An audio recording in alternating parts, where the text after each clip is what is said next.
dando en este tiempo, Señor Padre, y que Señor uses a nuestro hermano Manuel, Señor, y que podamos atesorar cada una de las cosas, Señor Padre, que aprendamos en esta noche, en el nombre de Jesús. Amén. Gracias, Liz, muy amable. Okay. Vamos a mirar de nuevo en Romanos 12, que nos vamos a enfocar en los últimos 3 versículos. Voy a leer de nuevo de los versículos 3 al 8. En la Biblia textual dice: ordeno pues por la gracia que me fue dada a cada cual que está entre vosotros, que no piense más altamente de lo que debe pensar, sino que piense con sobriedad, según la medida de la fe que Dios dio a cada uno.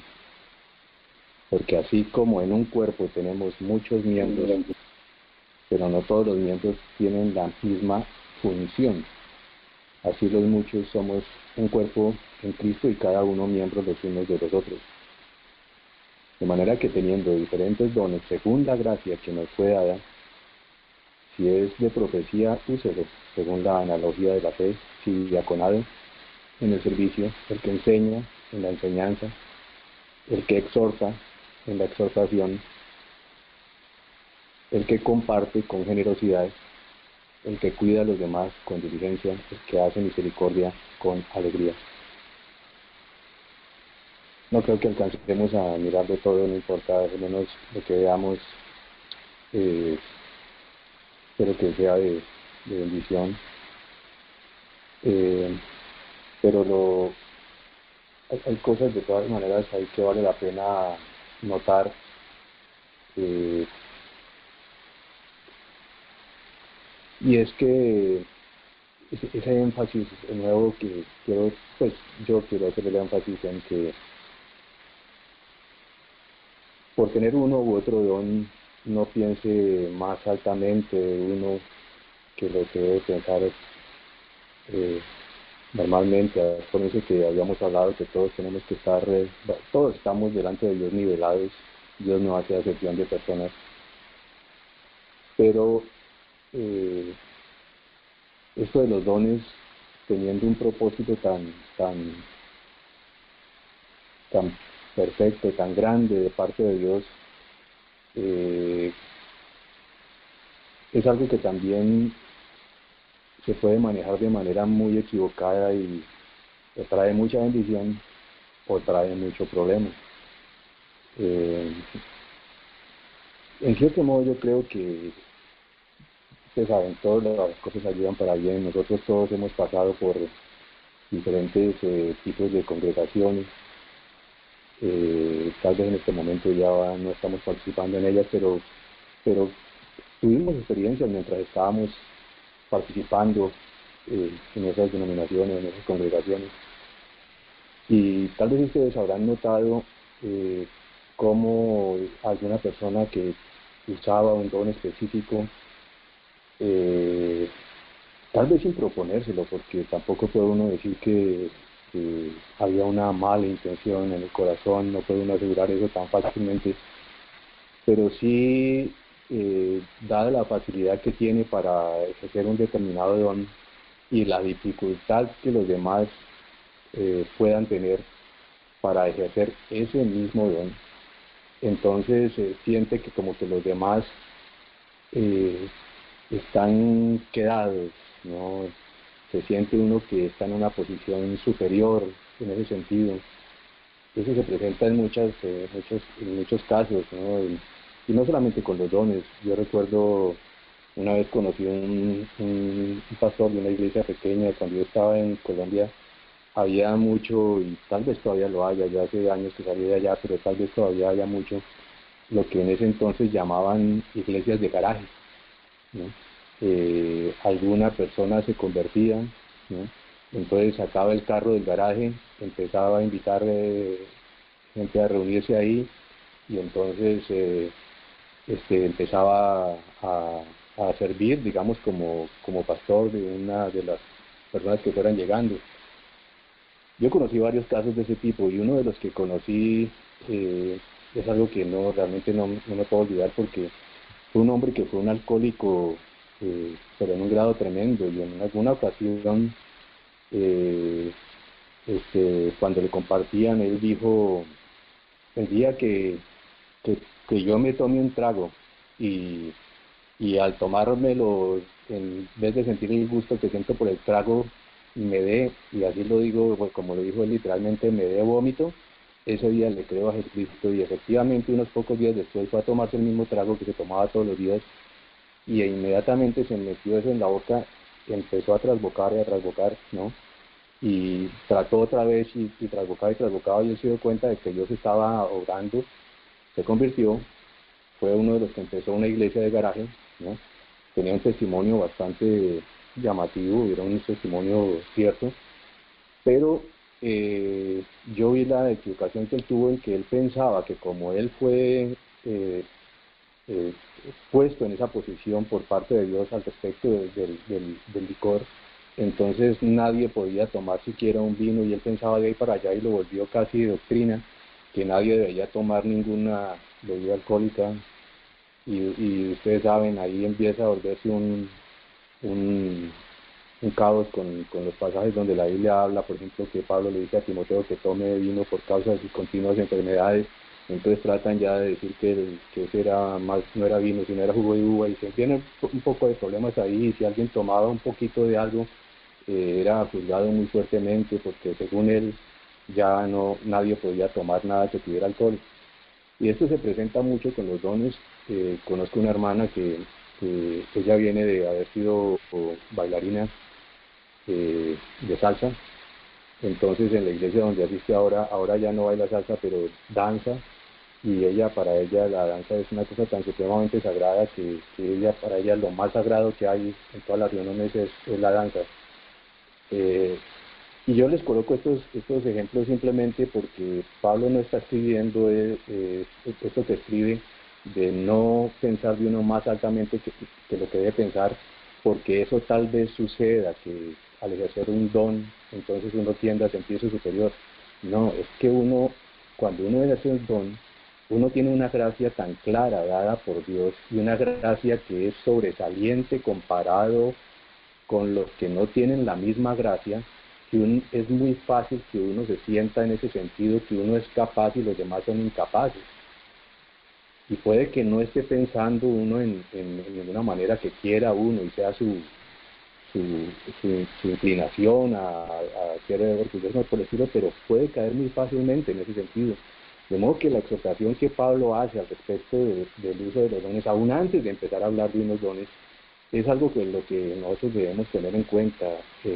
Definitivamente hay gente que tiene unas capacidades extraordinarias dentro del cuerpo, y, y Pablo, como ustedes recuerdan en Corintios, habla de unos miembros del cuerpo que no son, digamos, podríamos decir, los más presentables, y sin embargo son muy importantes. Y él hace ese tipo de comparación para ayudarnos a nosotros a no pensar más altamente de lo que debemos pensar. Eh, y luego pasa en el versículo 4, también es algo que sucede, que es muy interesante, porque él dice, así como en un cuerpo tenemos muchos miembros, está una diversidad, pero no todos los miembros tienen la misma función. Los miembros, aquí está hablando de funciones diversas. Así los muchos somos un cuerpo en Cristo, y ahí hay unidad, y cada uno miembros los unos de los otros. Entonces, otra cosa que tenemos que tener en cuenta en cuanto a las funciones con los dones espirituales es que hay una diversidad, pero esa diversidad tiene que estar en unidad. O visto de otra manera, unidad en la diversidad. De ahí viene precisamente, veis que viene la palabra, no tenemos estudiado muchos de nosotros, la mayoría tal vez, en universidades, y universidad quiere decir unidad en la diversidad. Unidad en la diversidad. Y eso es lo que se trata que haya en la iglesia, una unidad siendo nosotros todos diferentes, ejerciendo nosotros funciones diferentes, teniendo capacidades diferentes, y sin embargo se trata de que siendo tan diferentes, aprendamos a ser o entendamos que somos uno y funcionemos como lo que somos, como uno. Aunque somos diversos, aunque somos diferentes, aunque tenemos diferentes capacidades, la idea es de que todos nosotros, teniendo en cuenta con toda claridad de que somos uno, trabajemos siempre en función de la unidad de la iglesia. Ustedes tal vez recuerdan ese pasaje en el capítulo 4 del libro de los Efesios, de los gentiles, como lo llamaba el hermano Pichán. En el capítulo 4, precisamente empezando desde el versículo 1, Pablo hace esa exhortación. Fíjense cómo él empieza todas estas cosas que son claves con esta palabra de exhortar, ¿no? Dice, yo pues, el prisionero del Señor, os exhorto que andéis como es digno del llamamiento con que fuisteis llamados. Y miren cómo concuerda con lo que está diciendo en Romanos 12, con toda humildad. Anden en el llamamiento con que fueron llamados con toda humildad y mansedumbre, soportándoos con longanimidad unos a otros en amor. Esas exhortaciones precisamente caben dentro de la iglesia porque si hay un lugar donde precisamente pueden presentarse conflictos con una facilidad enorme, es dentro de la iglesia, precisamente por la diversidad. Nosotros siempre queremos que todos sean como somos nosotros, que todo el mundo sea lo que nosotros esperamos, pero Dios colocó en la iglesia una diversidad tal, unas diferencias tan grandes, que para poder nosotros llegar a esa unidad que Dios quiere, no hay otra manera de entrar sino con toda humildad, ni siquiera con un poquito de humildad, toca mandar toda la humildad que Dios ha colocado en nosotros, con toda la mansedumbre, estando dispuestos a soportarnos, pero en un largo camino, los unos a los otros en amor. Obviamente tampoco vamos a entrar en eso, no vamos se nos irá demasiado tiempo, pero es muy, muy, muy importante ver que dentro de los capítulos 12, 13 y 14 del libro de la epístola a los Corintios, la primera carta a los Corintios, está hablando Pablo de dones en el capítulo 12. En el capítulo 14 se enfoca en dos dones en particular, haciendo mayor énfasis a la profecía y también obviamente trata las lenguas, pero en toda la mitad de esos dos coloca el amor. Porque, lo dice, si uno tiene toda la fe para mover las montañas, pero no tiene amor, nada es. Todos los dones que pueda una persona tener, tenga uno, tenga varios, mientras no esté ese amor que se manifiesta en humildad, en mansedumbre, en soportar a largo plazo y soportando una carga que de pronto pueda crear las diferencias unos a otros en amor, el don no va a producir el efecto para el cual Dios lo colocó dentro de la congregación. Y él dice ahí precisamente, está hablando del amor en Efesios 4, y dice, solícitos en guardar la unidad del Espíritu en el vínculo de la paz.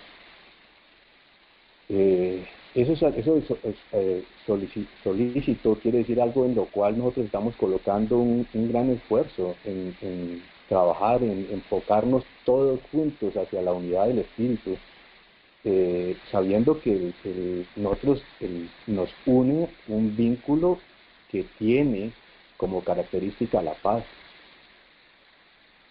Un solo cuerpo y un solo espíritu, como también fuisteis llamados con una misma esperanza de vuestro llamamiento. Vean la unidad: uno cuerpo, un espíritu, un solo Señor, una sola fe, un solo bautismo, un solo Dios y Padre de todos, quien está sobre todos y a través de todos en todos.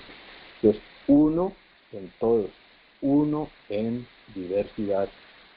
Esto es una de las maravillas precisamente de la iglesia, de los propósitos de Dios en la iglesia.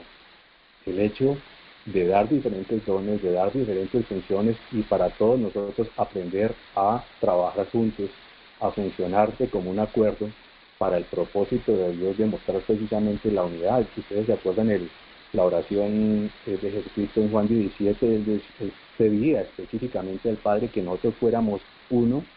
¿Qué tipo de unidad? Como Él y el Padre son uno. La petición de Jesús no es una petición que está haciendo de una simple unidad en lo exterior, sino una unidad que viene desde lo más profundo, causada realmente por el mismo Espíritu de Dios en nosotros. ¿Y cualquier énfasis que se haga en este sentido al respecto de la manera en que nosotros como cuerpo vamos a funcionar? Es poquito, pensaría yo, porque ustedes van a ver que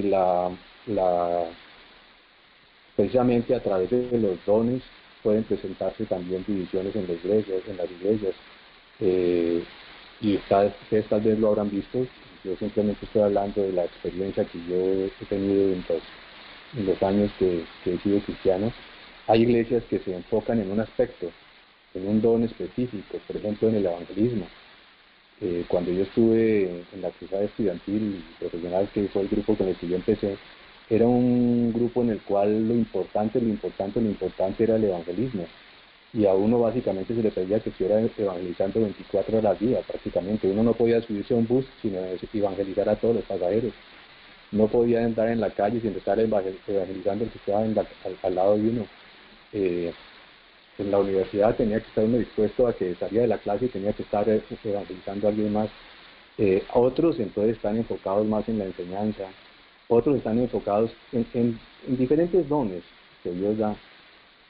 Pero desafortunadamente en la práctica se ve que eso crea divisiones.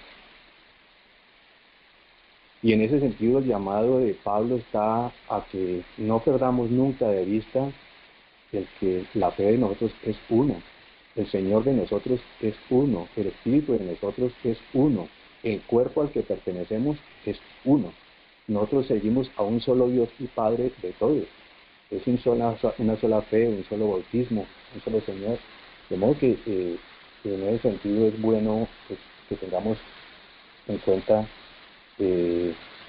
estas exhortaciones que está haciendo Pablo. Ya que estoy aquí en el capítulo 4 de Efesios, esta traducción que se hizo del versículo 11, en el cual hasta que yo lo leí aquí, pues nunca lo había visto de esa manera, en el cual él habla de que, dice, él mismo dio, y esto lo dio a la iglesia, o sea, si él mismo dio, está hablando de dones que le fueron dados a la iglesia, y sin embargo, cuando está hablando de qué fue lo que dio, los dones son hombres. O sea, él dio unos apóstoles que son dones para la iglesia, otros que son profetas que son dones para la iglesia, otros que son evangelistas que fueron dados a la iglesia como don, pastores y maestros que fueron dados a la iglesia como don a fin de adiestrar a los santos para la obra del ministerio, para la edificación del cuerpo, de un solo cuerpo de Cristo. La función de todos estos hombres que son dados como don a la iglesia, y en este sentido estamos viendo que los dones no solamente son capacidades, los dones también pueden ser personas que son dadas a la iglesia, todo enfocado a que lleguemos a la unidad de la fe y del conocimiento pleno del Hijo de Dios, a un varón perfecto, a la medida de la estatura de la plenitud de Cristo.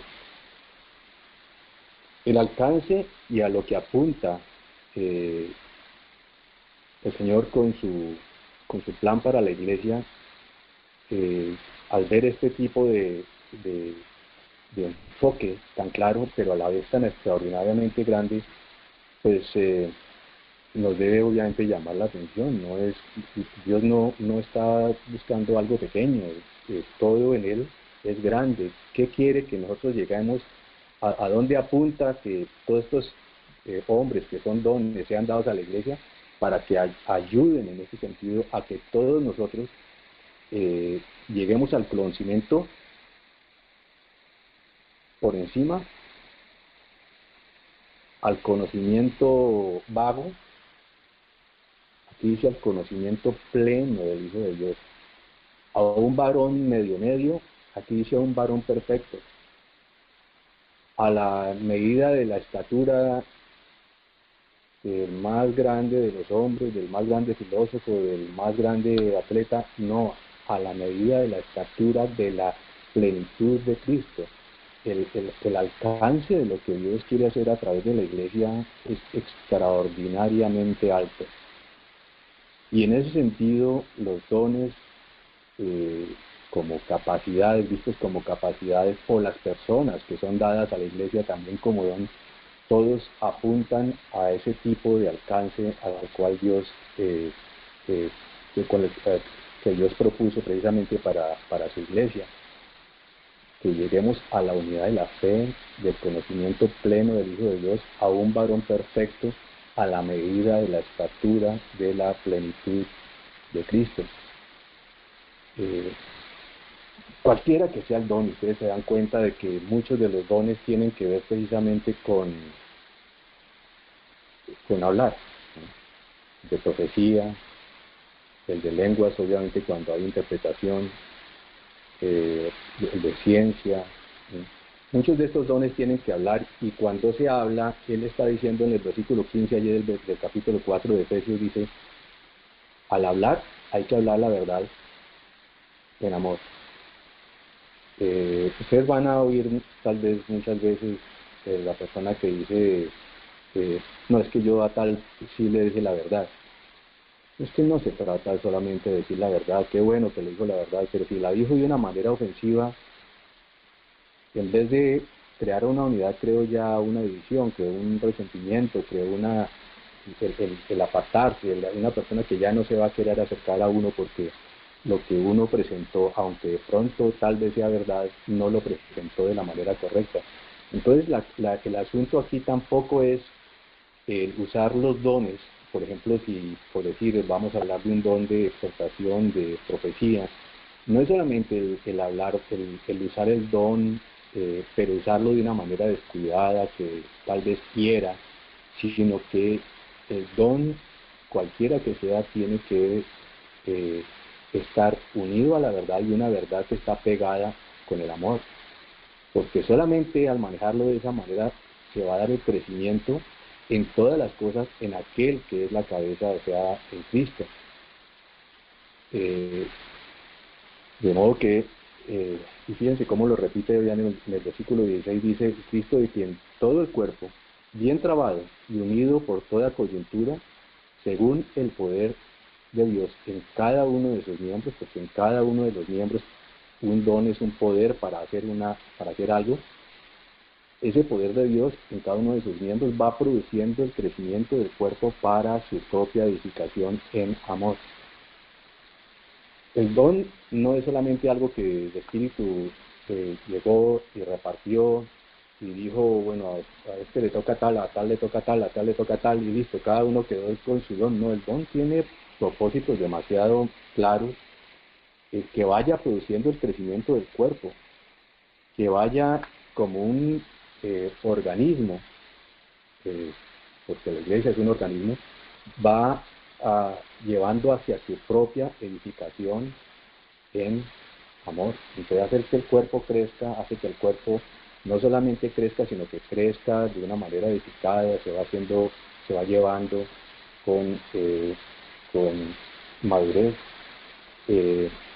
Volviendo al capítulo 12 de Romanos, y como ustedes se dan cuenta, pues estoy hablando aspectos que tienen que ver con los diferentes dones, porque por el tiempo no puedo entrar en detalle en cada uno.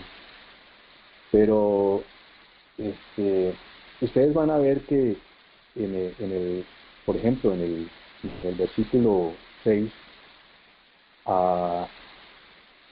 dice, vean cómo dice, teniendo diferentes dones, diversidad, pero los dones según la gracia que nos fue dada.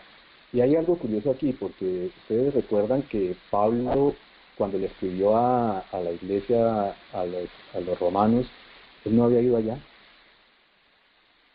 Yo creo que la mayoría de la gente que estaba ahí no las conocía a algunos con los cuales él había tenido relación anterior, y en esa ocasión cuando escribió la carta estaban en Roma o iban para Roma, pero él no conocía a todos. Sin embargo, él estaba hablando de que él está dando por hecho de que dentro de la iglesia de Roma había diferentes dones, no porque él hubiera ido allá y colocado las manos sobre los hermanos y entonces eso causó que tal tuviera este don y el otro tuviera aquel don, sino que fueron dones dados por el Espíritu. Entonces cuando la iglesia se está moviendo como se debe mover, el Espíritu viene y él va entregando dones precisamente para que ese crecimiento, para que se vaya llevando hacia esa unidad en amor, para que se vaya estructurando como iglesia, para que vaya creciendo, para que se vaya edificando.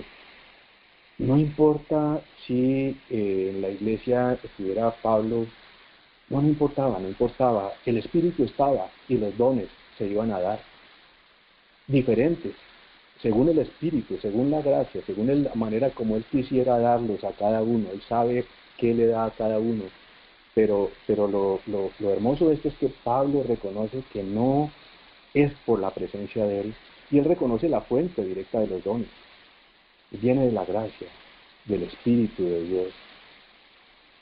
Hablando precisamente concretamente del don de profecía, noten algo que es interesante. La vez pasada yo empleé un buen tiempo hablando sobre la exhortación, pero cuando Pablo habla del don de profecía, ustedes saben, como les comentaba en el capítulo 14 de Primera de Corintios, él le dedica todo ese capítulo prácticamente al don de profecía. Y él dice que en el capítulo 14 de Primera de Corintios, en el versículo 3, hablando del que profetiza, dice que habla a los hombres para edificación, exhortación y consolación y consuelo. Entonces, ustedes ven que más abajo, en el versículo 8 de Romanos 12, habla del que exhorta en la exhortación. Pero empieza hablando del de profecía y resulta que el de profecía incluye la exhortación. Entonces, también tal vez sea importante para nosotros ver que un don puede tener aspectos de otro. No quiere decir necesariamente que mi don es tan supremamente específico y tan aparte, ¿no? O sea, este ejemplo que Pablo coloca aquí es supremamente llamativo. Uno va a hablar de profecía. Al ejercer la profecía puede estar exhortando. Al ejercer la profecía puede estar edificando. Al ejercer la profecía puede estar consolando. De hecho, aunque no lo menciona como un don aparte, uno podría tal vez ver que el poder, el consolar a otros, puede ser un don también. Yo tuve una experiencia que me gustaría comentarla. Va a ser 12 años que mi papá falleció. Yo había tenido una relación extraordinariamente mala con él de niño. Algunos les había comentado, tal vez ustedes que han oído eso antes, conocen un poco del testimonio mío. Cuando nosotros estábamos en la adolescencia, mis papás, pensando que ellos estaban corrigiéndonos de la mejor manera, nos castigaban de una manera literalmente brutal. Ustedes, si pasaban por el lado de la casa de nosotros, mientras nosotros teníamos tal vez 15, 16, 17 años, ustedes podían oír los gritos de nosotros, de mi hermano mayor y yo, mientras mi papá y mi mamá nos levantaban a gritos y nos daban fuerte durante fácilmente media hora, una hora. Cuando mi hermano mayor tenía más o menos 17 años, fue a parar al manicomio, como a los 18 intentó suicidarse. Esta es la hora en que mi mamá todavía lo está cuidando. Mi hermano mayor ahora tiene 61 años y todavía mi mamá lo cuida porque quedó mal la cabeza. Fue a parar al manicomio, donde le colocaron choques eléctricos y con eso lo acabaron de dañar. Yo no fui a parar el manicomio porque eso había que pagarlo y mi papá no tenía plata para pagar manicomio para dos, solamente alcanzaba para uno. El que le tocó fue mi hermano y el que le tocaron los choques eléctricos fueron a él. A mí no me los colocaron, gracias a Dios. Pero el odio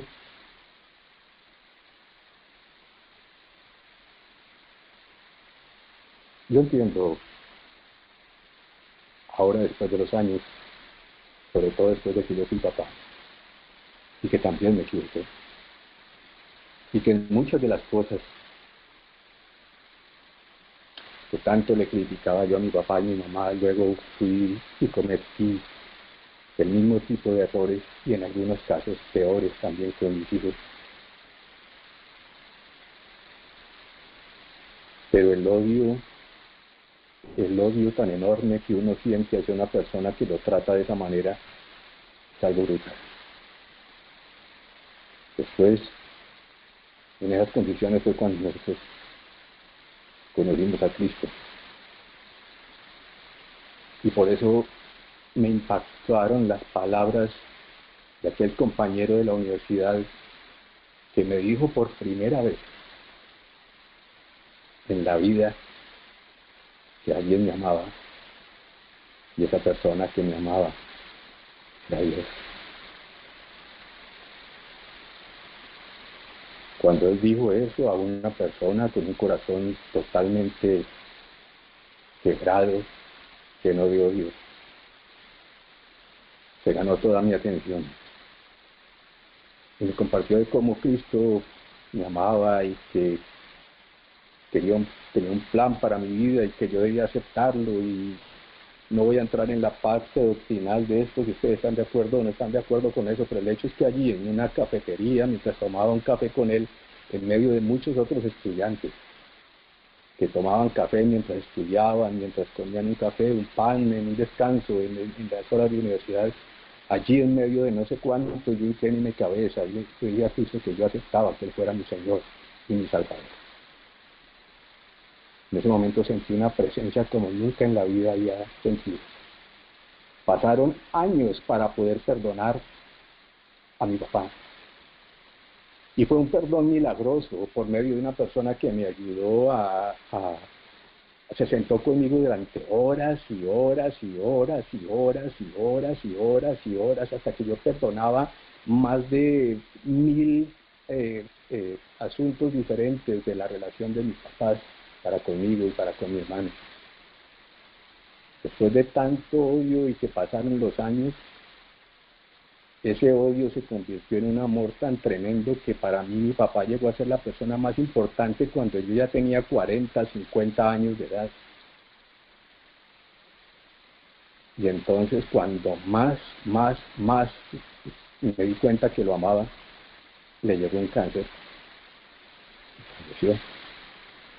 Entonces el resentimiento mío y el dolor fue pero tan fuerte, que en ese momento, hace 12 años, me pegué una resentida tremenda con Dios después de andar casi 30 años supuestamente de cristiano. Y estando yo en ese dolor tan fuerte, iba a una iglesia en ese entonces, a la que asistí por más de 20 años, creo yo. Yo no podía casi ni respirar del dolor tan fuerte de que él se había ido. Y una hermana, viéndome en ese dolor, sentado yo allá en una de las bancas de atrás, se sentó a mi lado, no me dijo nada, solo se sentó a mi lado. Y mientras yo lloraba, ella lloraba al lado mío. Y mientras yo trataba como de expresar el dolor sin poder ocultar las lágrimas, ella lo único que hacía al lado de era así que sentir lo mismo que sentía yo, con alguien que en ese momento se sentó y compartió el dolor mío. Me sentí un poco consolado. Pero yo me di cuenta que muchas personas no tenían lo que ella hizo, porque muchos llegaban en ese momento a aconsejarme y a decirme que tal vez yo estaba sintiendo ese dolor tan tremendo porque mi papá era mi ídolo. Mi papá no era mi ídolo, mi papá era mi papá. Dios había hecho que lo llegara más.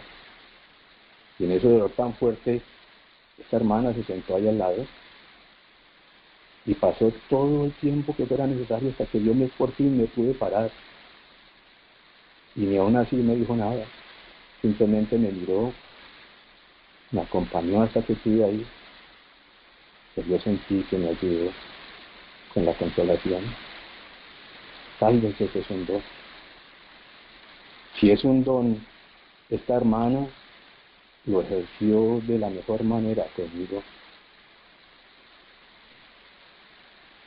Tal vez de lo que estamos nosotros leyendo en la Biblia, tal vez no estén todos los dones que el cuerpo posee. Porque si nosotros nos paramos y le pedimos a Dios que traiga dones a nosotros como su iglesia, tal vez Él nos dé más abundantemente de lo que nosotros pedimos o aún entendemos, y tal vez tenemos un don del cual nosotros ni siquiera somos conscientes, tal vez ni lo entendemos, pero tal vez ejercemos ese don porque el Espíritu nos lo da a nosotros. Pero la grandeza está en que nosotros ejerzamos. Así no lo entendamos completamente. Es como quien maneja un carro que no sabe exactamente qué es lo que está pasando dentro del motor, dentro de la parte eléctrica, dentro de la caja de cambios, dentro de la transmisión, pero sabe que oprimiendo un pedal se va a mover para la frente y que moviendo el timón va a moverse hacia un lado o a otro. Yo tal vez no necesite entender en toda la capacidad que son el don, pero en lo que lo tengo, al usarlo, voy a traer una bendición enorme para toda la iglesia. Porque en lo que dice Pablo, en lo que requiere diligencia, no perezosos. Y el don demanda una diligencia, pero es que lo que Pablo también le escribe a Timoteo, le dice, esfuérzate en la gracia, esfuérzate en el don. Cuando uno tiene un don, es algo, Dios coloca no solamente la capacidad para hacerlo, sino las ganas de hacerlo, el amor por hacer eso. Y entonces, al ejercer yo el don, no estoy ejerciendo algo que es forzado, sino es algo que yo quiero hacer, porque es una gracia que me es dada para hacerlo con mucha facilidad, para hacerlo con gusto. El amor bien incluido. Todo lo que tengo yo que hacer es usarlo, dejarlo, simplemente que funcione como el Espíritu lo ha colocado en cada uno de nosotros. El Espíritu de Dios ha colocado los dones en nosotros de una manera maravillosa, perfecta. Él no se ha equivocado. Él sabe qué es lo que coloca en cada uno. Ese ha sido su propósito. Dios sabe para dónde va. Sin embargo, déjenme aclarar una cosa más específicamente al respecto del don de profecía. El don de profecía tiene que ver con una parte, puede tener que ver con el hablar de algo al respecto del futuro, como nosotros vemos el caso del profeta llamado Ágabo, que en 2 ocasiones profetizó de lo que más adelante a Pablo le iba a suceder, y como lo profetizó, así mismo sucedió.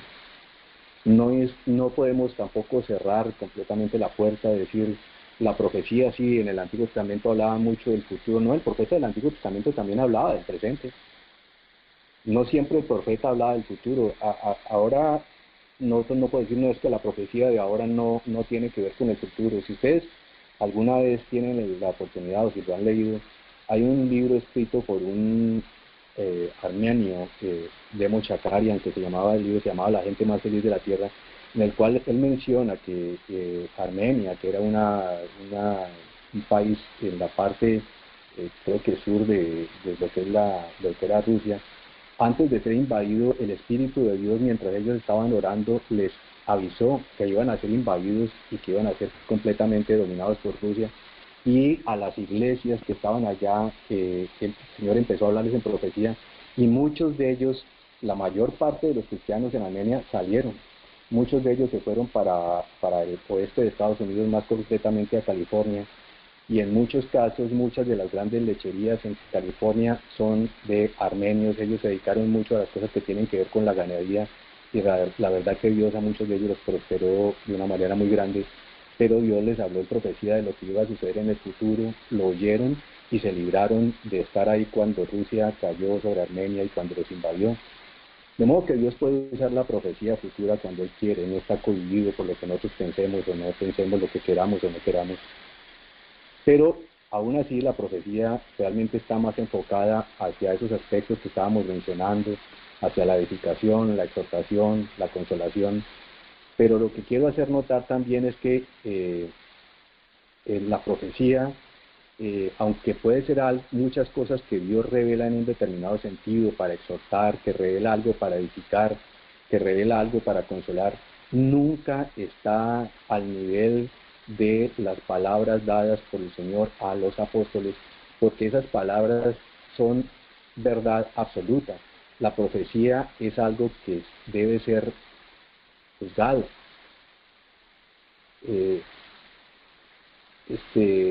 Nosotros no podemos en la profecía simplemente aceptar lo que alguien está diciendo como profeta, así lo reconozcamos como profeta. La profecía tiene que ser juzgada. En 1 Corintios 14:29 precisamente dice: los profetas hablen 2 o 3 y los demás juzguen.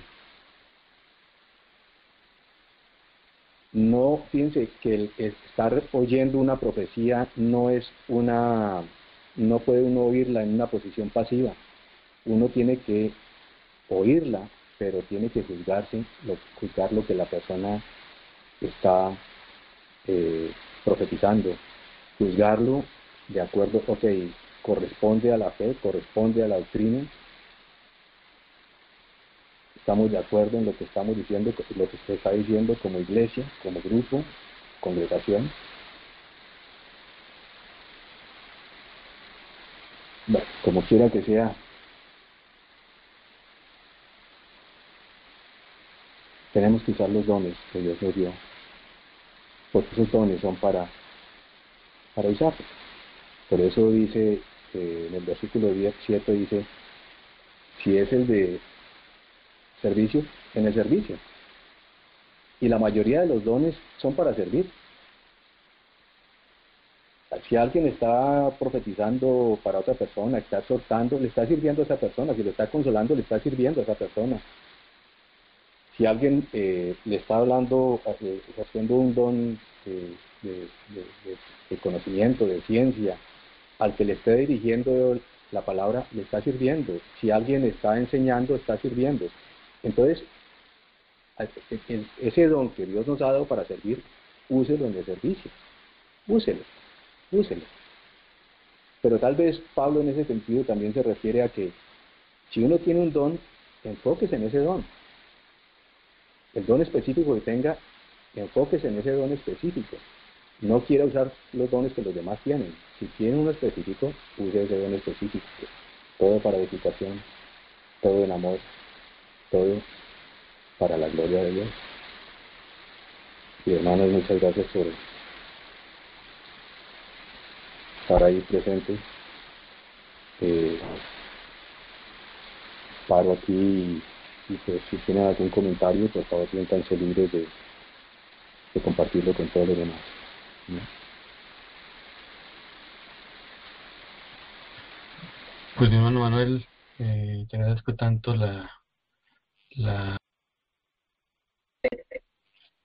te agradezco tanto tu clase. Me parece que la exposición que diste fue excelente. Me parece que eh, nunca había visto yo esta conexión entre los pasajes que tú nos, nos pusiste y el hecho de entender que los dones no son para nosotros, ¿no? Son para servicio de la iglesia, para la edificación del cuerpo de Cristo, y que los dones pueden ser multifacéticos. Realmente a veces no es que Dios nos haya dado un don, por ejemplo, de profecía y única y exclusivamente sea para dar voz profética para la iglesia en el sentido de eventos futuros, sino puede ser, como bien lo comentaste, consolación, exhortación, enseñanza, que tiene toda una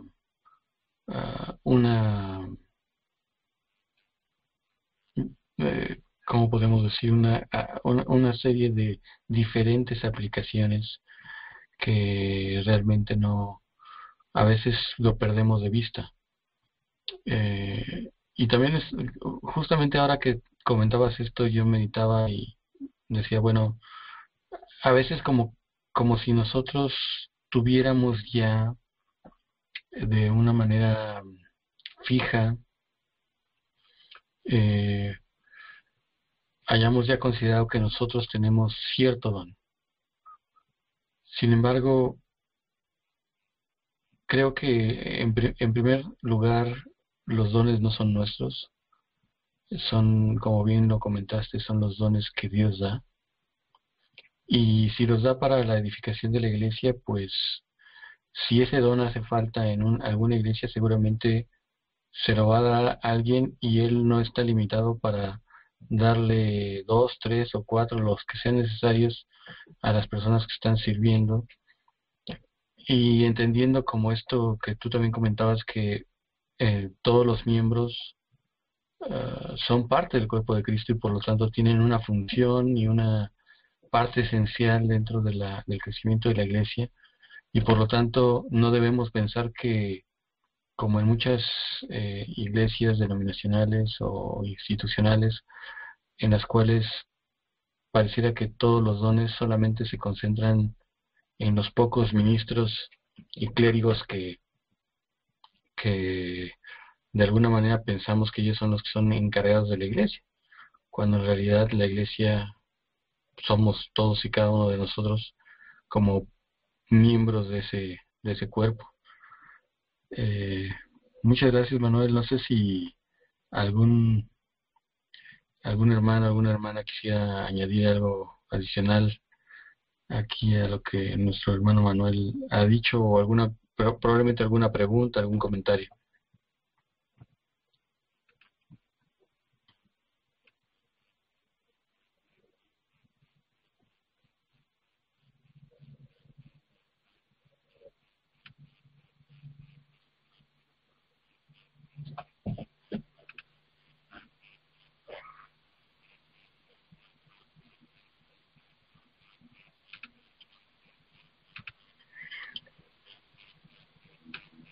Bien, mis hermanos, no veo que por ahora haya algún comentario o am, alguna observación. Eh, no sé, Manuel, si quieres comentar algo adicional.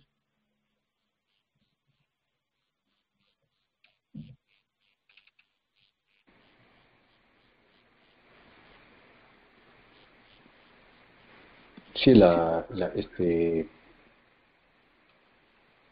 llama precisamente la atención la posición como, como Cristo se coloca de ejemplo, ¿no? Eh, por ejemplo, en Marcos 10:45 él dice, el Hijo del Hombre, y cuando uno lo ve desde el punto de vista de que Él es el creador de todo el universo, y vayan viendo ahora que tenemos el privilegio de saber más de astronomía, lo que es en sí el universo, el Hijo del Hombre, que creó todo eso en toda su complejidad de lo macro y lo micro, dice, no vino para ser servido, sino para servir. ¿A qué punto el servir? Al punto de dar su vida en rescate por muchos. ¿Cómo, cómo es el servicio en cada uno de nosotros? Todo en Cristo es más. Amén, hermano. Pues me gustaría Me gustaría despedirnos con una oración. No sé si me lo permitas, mi hermano. Claro que sí, hermano, por favor. Va, Señor, te agradecemos tanto que nos puedas guiar en examinar tu palabra y ver la gran bendición que tenemos al haber sido adoptados como hijos tuyos y haber sido hechos parte de tu cuerpo. Porque con ellos nos diste una función y nos pones dentro del cuerpo para servir